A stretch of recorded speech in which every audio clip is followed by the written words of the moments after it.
So, the latest episode of 90 Day, the couples are getting closer and closer to that wedding date. Planning is in process. But I want to focus on Sophie and Robert and talk about the whole relationship with him as well as the mother getting involved, Claire.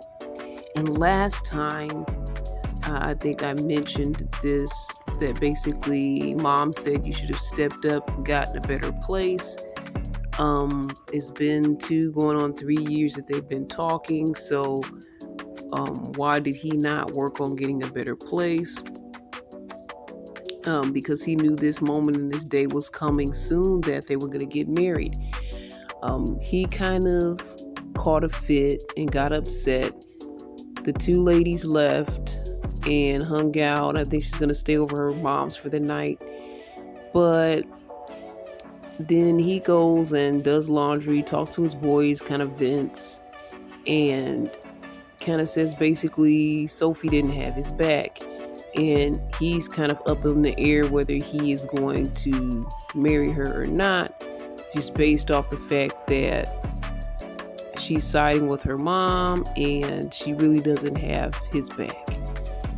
And, I didn't think about it from that side because I was thinking in the beginning when this whole issue took place that, he does need to step up and he could just admit that and not sulk and not, come up with excuses.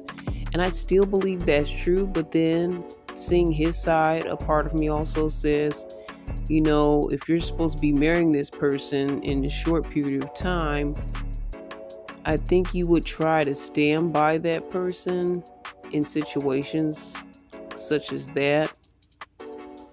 I was in a situation where I asked my mom not to grill this guy, but I wanted her to meet him. And she kind of started grilling him anyway. And I was trying to leave the room. She kept asking more and more questions. And he just kind of stayed and took it. And then later on, he comes to me and says, why didn't you have my back or whatnot? Honestly, I didn't know what I was supposed to be saying, how I was supposed to be having his back, because she was just really asking him a lot of questions. And probably some questions that I probably should have been asking him. And I probably should have known the answers to. But, it's not as if I was taking my mom's side or anyone's side. I just kind of stayed quiet through the whole thing and wasn't sure what was going to happen. But I did, try to advance, stop the situation and just ask her not to do this. Because I kind of thought she might do this. It seemed like she agreed, but, sometimes how parents can be. So in that scenario, I'm kind of feeling like a similarity with their scenarios. And I did another episode talking about Sophie because she had this dream and then wakes up and sees some things on Rob's phone. So I'm feeling a lot of connections with this 23-year-old, though I have like 20 years on her. I have some connections with her in her story, in her 90-day story. But it just got me thinking that yes, it's true that especially if you are down for this person and you're going to marry them, they have flaws. You honestly must be looking past their flaws if you're going to go to the level, okay, we're getting married and you're still in for the marriage part of this situation. What do? And again, like I said before, she's 23, she's young. I'm sure that she's been with her mother her whole life. She has a probably really close connection with her mother. Being that age, this is probably her most serious relationship to date. She's about to marry this person. So she may not know all of the things she needs to do as a wife to be. And maybe he needs to take her aside and have that conversation with her. Kind of like my ex did to me at one point. But again, I didn't see what I did wrong in that scenario. I still don't see what I did wrong. I still don't know what I would have said or could have said in that situation.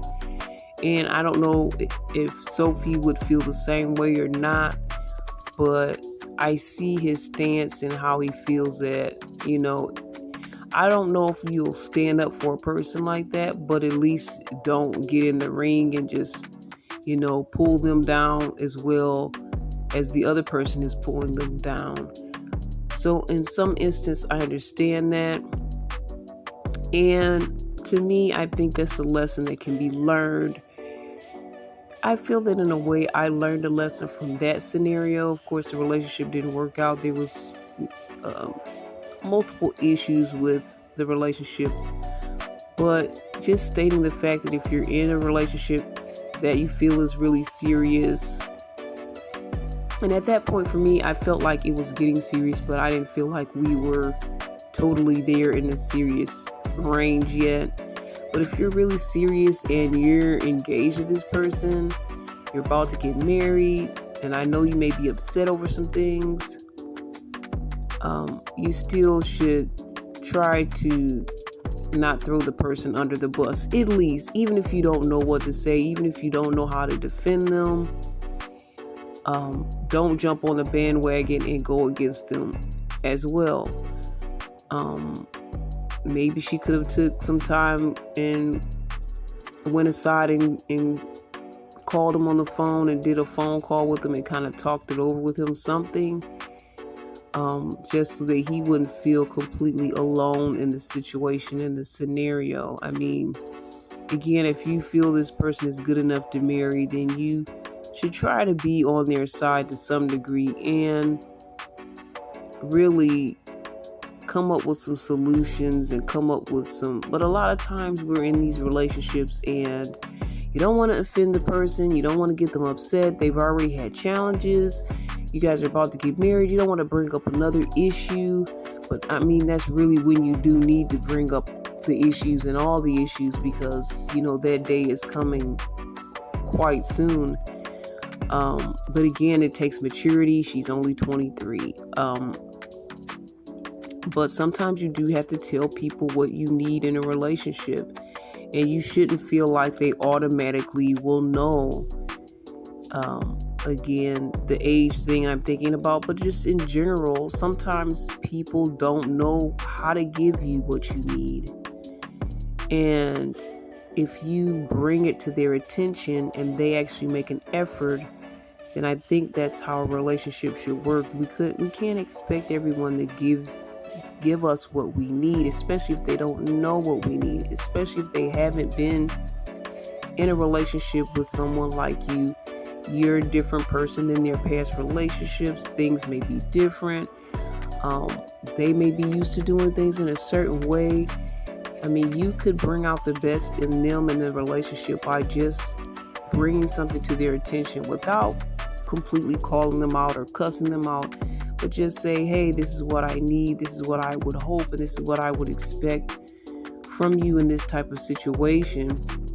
And a lot of times, again, we don't know till we get into those situations. But it's an important conversation to have. Now, Rob is kind of venting about the situation with his friends. And honestly, it's to me now I'm thinking, instead of her and her mother being upset and talking to her mom and venting about it and him venting to his friends, they should have been talked about this together. This is something that they should have tried to take care of. But again, when you're in that lovey-dovey mode and you just want to focus on the romance, and then you also have other issues that have put you guys off, you don't want to add a new issue. So it can be really complicated, especially in the situation that they are in. But I say a lesson that I've learned from their scenario, from what I saw, and I can relate to this. But, pull each other aside and talk to each other about it. And don't keep these issues inside of you. And don't go to another person and vent to them, when in reality, we need to be coming to each other and coming together and talking about this thing and working this thing out, and not bringing other people into it, because that's not productive. It's adding fuel to the fire, possibly. And that's how you should be a husband, I believe, and that's how you should be a wife, is to come together and come to each other, because technically it's going to be you against the world. And of course, you're still going to have your family, you're still going to have your friends, but you guys have to make sure you make it work. And at the end of the day, it's between you two. You guys are the couple, and you're responsible for what this will be. So I love these guys. I wish them the best, and they're a learning lesson for, I think, couples of all ages, because there's older couples that have done this as well. You know, people go and vent to whoever and they don't talk about it with each other, and that can be a downfall, and that can ruin the relationship, when in fact we should talk together. We should come up with a plan, and instead of Rob being defensive, he should say, okay, thank you for the advice. Especially if Sophie came to him and said, like, okay, let's try this, honey. I know that she's 9 years younger than him, but if she came up with some ideas and he says, okay, that does sound like a good idea. And I think that would have been the perfect scenario, versus this anger has built up and this resentment is built up, and now it's gonna explode when in this situation, and then I have to go vent about it with someone else. And just a little learning lesson from our friends in 90 Day Fiance. It's all about love. It's all about marriage and advocating for marriage, even when it's challenging, even when it's difficult. To see these people get married, no matter what. Sometimes I think they're making a mistake. Sometimes they do get divorced. But the fact that they tried and they put the effort in, and they don't give up on each other, I think is a beautiful thing. And there's things you can learn after marriage as well. You may have gotten married and things weren't perfect before the marriage, and most likely they won't be. After the marriage, you guys can still have time to make things work. It doesn't have to be just a total dead end. Sometimes people say, we're married now, so you're stuck with me. That's kind of a bad mindset. It should be, okay, we're married now, so let's make this work. Let's make this better than we imagined. And, that's the goal. All right, so this is Irene with my take on the latest. I just felt like this couple was the one to pick out for this episode. This is Irene, Faith, Love, and Trends, right here on CBiz Media. All the best. And again, we'll be here with more Faith, Love, and Trends, single Christian girl. More to come right here on CBiz Media. If you'd like to participate and be a part, please do connect with us. Email cbiztv@yahoo.com. That's cbiztv@yahoo.com. Thank you. God bless. All the best. Inviting you to our Vision of Love romance goals vision board party podcast taping, and that's going to be January 27th. That's Saturday, from 5:30 to 7 p.m. Eastern Time. If you'd like to join us, single ladies only, you can email us at cbizmedia1@gmail.com. That's cbizmedia1@gmail.com. Join our virtual Vision of Love vision board party, and we'll put you on the list.